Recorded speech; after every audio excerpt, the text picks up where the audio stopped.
प्यारे बच्चों, आज हम व्याकरण का चैप्टर नंबर 2 शब्द पढ़ेंगे। जैसा कि हम सब जानते हैं कि हिंदी भाषा विशाल सागर के समान है, जिसमें अनेक भाषाओं के शब्द रूपी नदियाँ आकर मिलती रहती हैं। इसलिए भाषा का शब्दकोश भी बहुत विस्तृत है और आधुनिक समय में तो यह निरंतर बढ़ता ही जा रहा है। तो अब शब्द के बारे में जानते हैं। शब्द किसे कहते हैं, शब्द से क्या अभिप्राय है। वर्णों के मेल से बनाई गई सार्थक इकाई शब्द कहलाती है। वर्णों के मेल से शब्द की रचना होती है। जैसा कि हमने पिछली वीडियो में वर्ण के बारे में पढ़ा था, वर्ण के मेल से शब्दों की रचना होती है। पर वर्णों का मेल कैसा होना चाहिए? वर्णों का मेल सार्थक होना चाहिए, यानी कि उनका अर्थ निकलना चाहिए।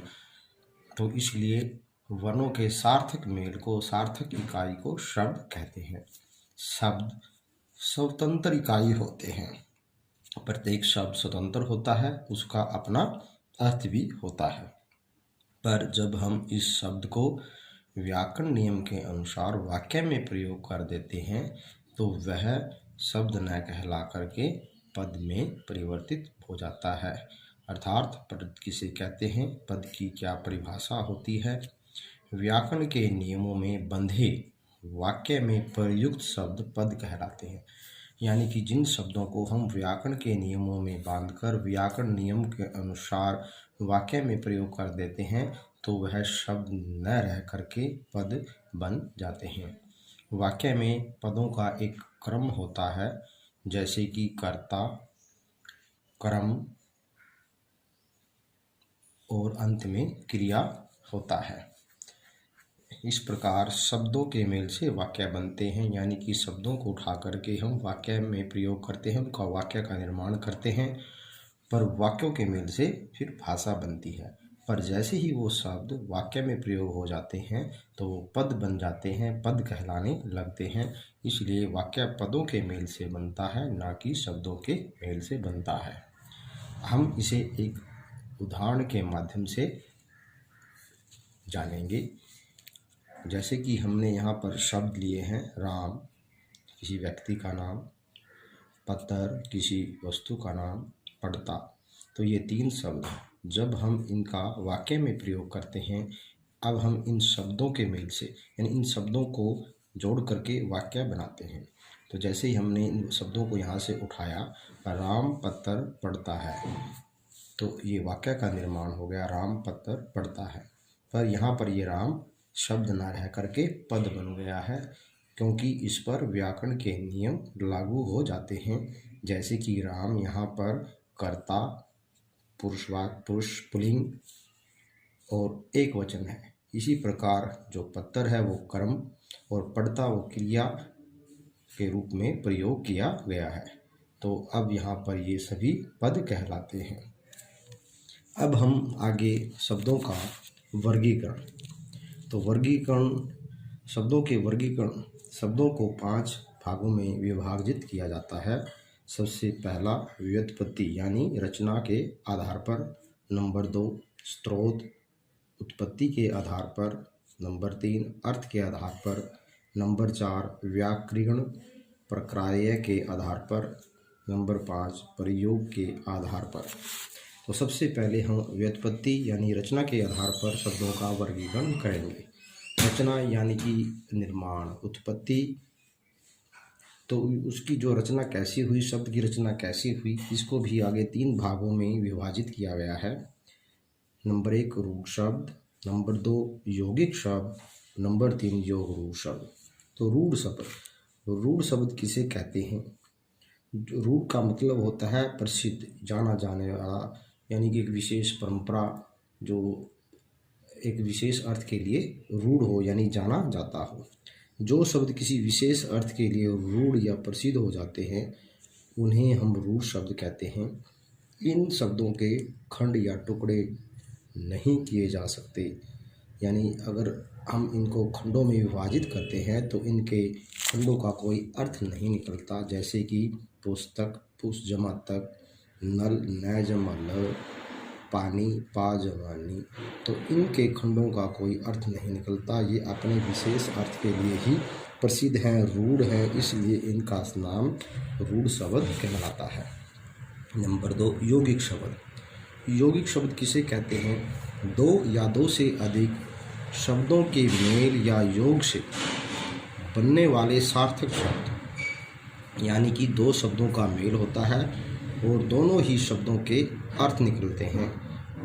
इनके खंड भी किए जा सकते हैं, टुकड़े भी किए जा सकते हैं, जैसे कि रसोई घर, तो रसोई जमा घर, तो दोनों ही जो खंड हैं, जो टुकड़े हैं, उनका अर्थ निकलता है।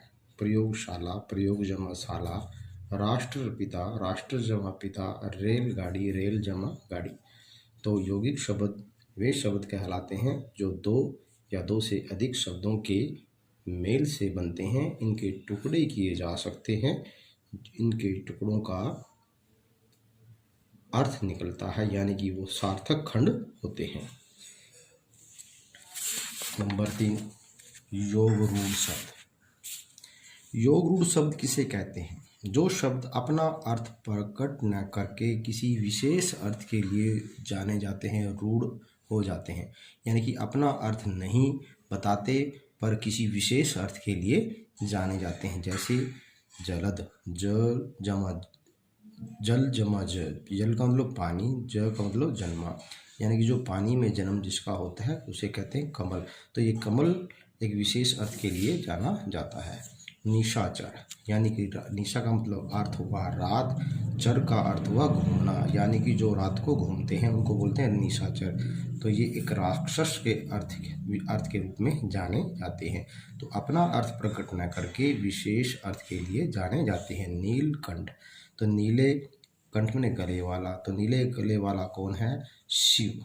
तो ये नीलकंठ जो है वो शिव के अर्थ के रूप में जाना जाता है। इसी प्रकार लंबोदर, पीताम्बर, तो ये ऐसे शब्द हैं जो अपना अर्थ प्रकट न करके किसी विशेष अर्थ के लिए जाने जाते हैं। अब नंबर 2 जो है स्रोत और उत्पत्ति के आधार पर शब्दों का वर्गीकरण।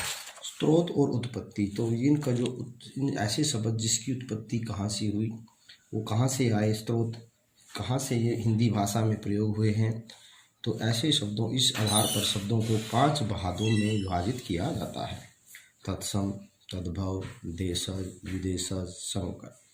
तद्भव वे शब्द होते हैं, तत् मैंने उसके, सम मैंने समान, उसके समान, अर्थात जो शब्द संस्कृत भाषा में से ज्यों के त्यों, यानी ज्यों के त्यों बिना किसी बदलाव के, बिना किसी परिवर्तन के हिंदी भाषा में आ गए हैं, उन्हें तत्सम शब्द कहते हैं। जैसे सत्य, रात्रि, सूत्र, लक्ष्य, साय, दिवस, वासर, वाक, सर्प, कर्ण, क्षेत्र, हस्त। तद्भव, तद का मतलब उससे, भव का मतलब पैदा हुआ, अर्थात जो शब्द संस्कृत से शब्दों से कुछ बदलाव होकर के, कुछ परिवर्तन होकर के हिंदी भाषा में प्रयोग हो जाते हैं, उन्हें तद्भव कहते हैं। जो ये भी तत्सम शब्द भी संस्कृत भाषा से पैदा हुए आए, हिंदी भाषा में प्रयोग होते हैं। तद्भव भी संस्कृत भाषा से हिंदी भाषा में प्रयोग होते हैं, पर तत्सम बिना किसी परिवर्तन के, तद्भव कुछ परिवर्तन के बाद, बदलाव के बाद हिंदी भाषा में प्रयोग होते हैं। तो यहाँ हमें एग्जाम्पल लिया, जैसे तत्सम शब्द सत्य, तद्भव सच, तत्सम रात्रि, तद्भव रात, सूत्र, तत्सम सूत्र, तद्भव सूत, लक्ष्य लाख, साय शाम, दिवस दिन, वासर वार, काक कौवा, सर्प सांप, कर्ण कान, क्षेत्र खेत, हस्त हाथ। देशज शब्द, देश जमा ज, अर्थात देश में जन्मा। जो शब्द देश के विभिन्न प्रांतों की बोलियों से हिंदी भाषा में आ गए, यानी कि जो हमारे देश में जो अलग अलग प्रांतों में जो बोलियां बोली जाती हैं, उनसे जो शब्द हिंदी भाषा में प्रयोग होने लगे, उन्हें हम देशज शब्द कहते हैं। जैसे खाट, पगड़ी, झाड़ू, लोटा, लकड़ी, डिब्बा, पेट इत्यादि। विदेशी, इसी प्रकार से जो विदेशी भाषाओं से हिंदी भाषा में विदेश से आना यानी विदेशी भाषाओं से हिंदी भाषा में प्रयोग होने लग गए, उन्हें हम विदेशी शब्द कहते हैं। जैसे कुछ शब्द अंग्रेजी भाषा से आए हैं, motor, nurse, school, car, pen, copy, ticket. कुछ अरबी भाषा से आए हैं, तूफान, औरत, कानून, खत। कुछ फारसी भाषा से आए हैं, नमक, कागज़, रुमाल, बीमार। कुछ पुर्तगाली भाषा से हैं, कमरा, चाबी, साबुन, अलमारी, बाल्टी। कुछ तुर्की भाषा से हैं, चम्मच, कैंची, बीबी।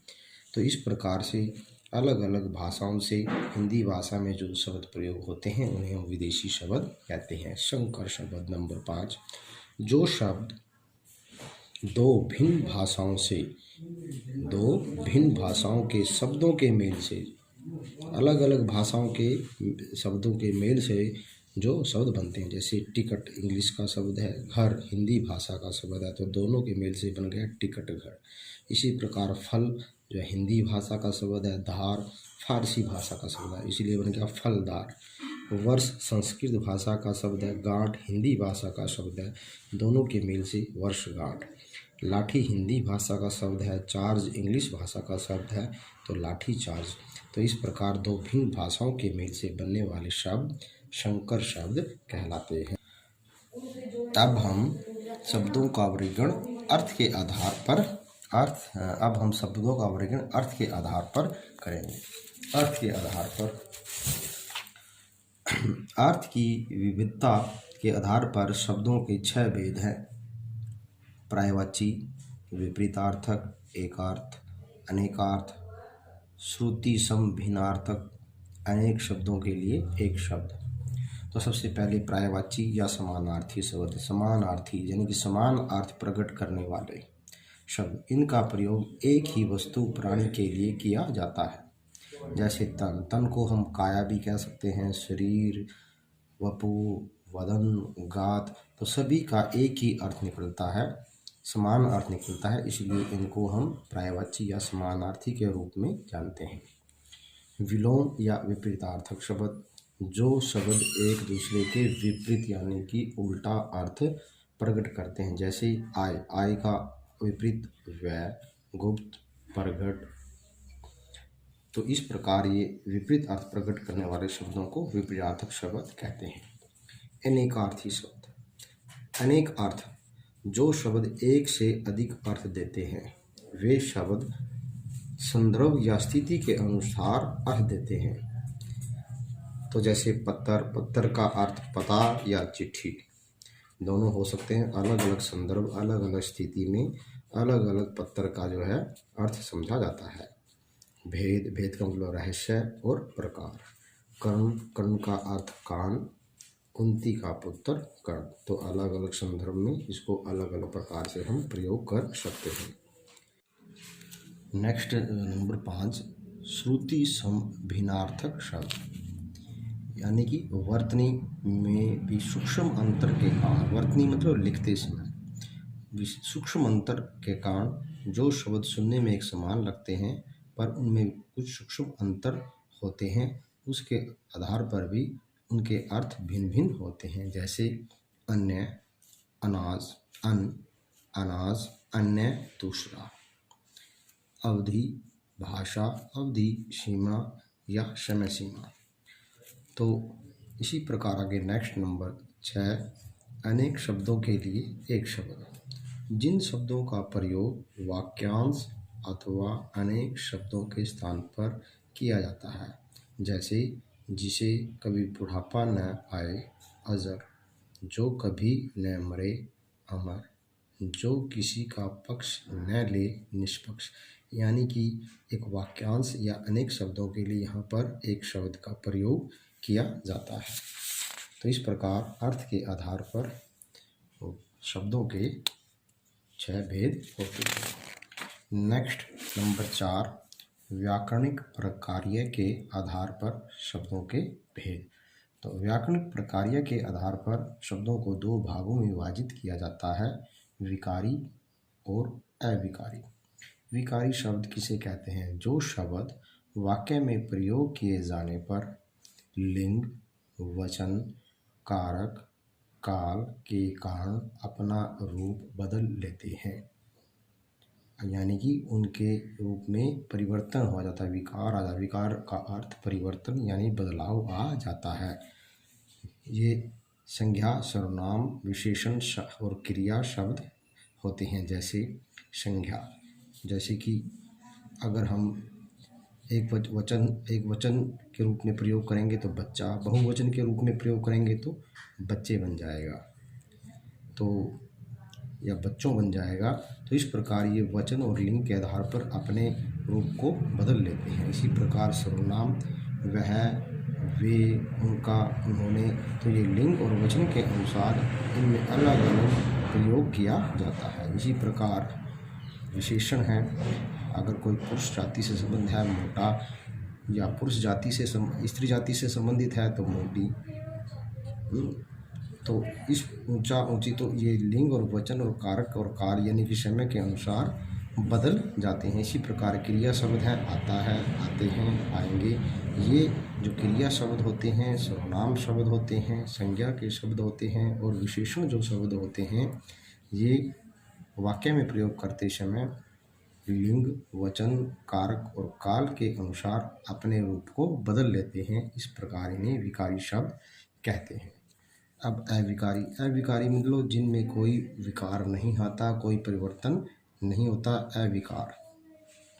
जिन शब्दों के रूप में लिंग, वचन, कारक, काल के कारण कोई बदलाव नहीं होता, उन्हें अविकारी शब्द कहते हैं। ये क्रिया विशेषण शब्द, संबंध बोधक शब्द, समुच्चयादि बोधक शब्द, विषयादि बोधक शब्द। जैसे क्रिया विशेषण धीरे धीरे, बाहर, तो जब हम वाक्य में धीरे धीरे या बाहर शब्द का प्रयोग करेंगे, उसके लिए हम एक वचन, बहुवचन, पुरुषवाचक, पुल्लिंग या स्त्रीलिंग, तो किसी काल, किसी भी समय के अनुसार इसका वाक्य में प्रयोग करें तो इनके रूप में कोई बदलाव या परिवर्तन नहीं आता। इस प्रकार इन्हें हम अविकारी शब्द कहते हैं। नंबर 5, प्रयोग के आधार पर शब्दों का वर्गीकरण। प्रयोग के आधार पर शब्दों को दो भागों में विभाजित किया जाता है, सामान्य, तकनीकी। सामान्य वे शब्द जिनको हम अपने दैनिक जीवन में आम बोलचाल के लिए प्रयोग करते हैं। दैनिक जीवन और रोज़मर्रा जो हम अपने जीवन में जिनका हम प्रयोग करते हैं, जैसे घर, रोटी, किताब, पानी, नदी, तो ऐसे ये शब्द होते हैं जो सामान्य रूप से हम अपनी बोलचाल में, दैनिक जीवन में इनका प्रयोग किया जाता है। तकनीकी। नंबर 2, तकनीकी। तकनीकी शब्द वे शब्द होते हैं जिनका संबंध विभिन्न विषयों, व्यवसायों और विज्ञान के संदर्भ में किया जाता है। ये परिभाषित शब्द होते हैं, इनकी परिभाषा होती है। जैसे अनेक विषयों में जैसे संज्ञा की अपनी एक परिभाषा होती है, सर्वनाम की भी अपनी एक परिभाषा होती है, विशेषण, क्रिया, लिंग, वचन, तो ये एक परिभाषित शब्द हैं, इनको परिभाषित किया जा सकता है। प्रशासनिक शब्द कौन से होते हैं? सचिव, कनिष्ठ, कनिष्ठ का मतलब जूनियर, वरिष्ठ, सीनियर, तो इस प्रकार जो है इनके भी एक परिभाषित शब्द होते हैं। विज्ञान, रसायन यानी कि केमिकल, कोशिका, सेल, तो इस प्रकार से कुछ विज्ञान, प्रशासनिक या विषय संबंधी शब्द जो जिनका संबंध मतलब तकनीकी, जिनकी एक परिभाषित शब्द होते हैं, तो इन शब्दों को तकनीकी शब्द के रूप में जाना जाता है। तो आज ये हमारा जो सेकंड अध्याय या चैप्टर शब्द जो है वो कंप्लीट हो चुका है। मैं आशा करता हूँ कि आपको ये समझ में आया होगा। और इससे पहले हमने जो है वर्ण अध्याय या चैप्टर आपको कराया था, तो वर्ण के बाद अब शब्द, और शब्द के बाद अगला जो हमारा चैप्टर होगा वो वाक्य होगा, और उसके बाद वाक्य के बाद भाषा। तो आप सब बच्चों इसको लिखेंगे और अपनी कॉपी पे भी नोट करेंगे। इसके साथ साथ मैं आपको जो है एक अभ्यास या क्वेश्चन का एक भी दूंगा, जो आप उसको लिखोगे।